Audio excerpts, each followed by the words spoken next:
അണയാനായുന്നതൊക്കെ അണയാതെ സൂക്ഷിച്ചുകൊണ്ട് മുമ്പോട്ടു പോകാം.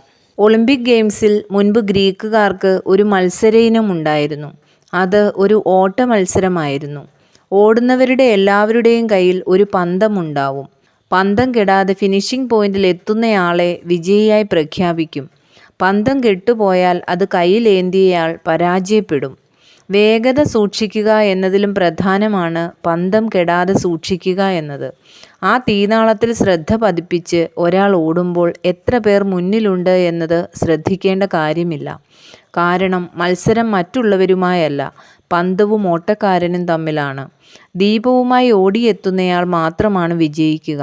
നമ്മുടെയൊക്കെ ജീവിതത്തിലും ഇതിന് പ്രാധാന്യമുണ്ട്. നമ്മുടെ ജീവിതമാകുന്ന ഓട്ടം വേഗത്തിൽ ഓടിത്തീർക്കുക എന്നതിലല്ല കാര്യം.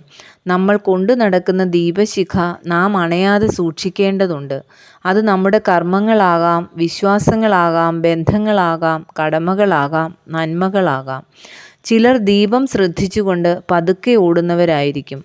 മറ്റു ചിലർ ഓട്ടത്തിൽ മാത്രം ശ്രദ്ധിച്ചുകൊണ്ട് എങ്ങനെയെങ്കിലും ഫിനിഷിംഗ് പോയിന്റിൽ എത്താനുള്ള വ്യഗ്രതയിലായിരിക്കും. ഒരു പക്ഷേ വീണുകിടക്കുന്നവരെ ചവിട്ടി മെതിച്ചായിരിക്കും അവർ ഓടുന്നുണ്ടാവുക. ഫിനിഷിംഗ് പോയിന്റിൽ എത്തിയാലും അവർ വിജയിക്കില്ല. കാരണം ഓട്ടത്തിൽ മാത്രം ശ്രദ്ധിക്കുന്നതുകൊണ്ട് അവരുടെ കയ്യിലിരിക്കുന്ന ദീപം അണഞ്ഞു പോയിട്ടുണ്ടാകും. നമ്മുടെ ജീവിതം ഒരു ഹ്രസ്വദൂര ഓട്ടമല്ല, അത് നിതാന്തമായ ഓട്ടമാണ്. ഈ ഓട്ടത്തിൽ ശ്രദ്ധ വേണം. പതുക്കെ ഓടിയാലും സാരമില്ല. അണയാനായുന്നതൊക്കെ അണയാതെ സൂക്ഷിച്ചുകൊണ്ട് ഓടുക എന്നതാണ് നമ്മുടെ കർത്തവ്യം. ദീപം അണയാതിരിക്കാൻ നമ്മുടെ ശ്രമങ്ങൾ മാത്രം പോരാ, പ്രാർത്ഥനയിലൂടെ ലഭിക്കുന്ന ഈശ്വര കാരുണ്യം നമ്മുടെ ആത്മാവിൽ പകർന്നു തരുന്ന നന്മയുടെ ഇന്ധനം കൂടി വേണം.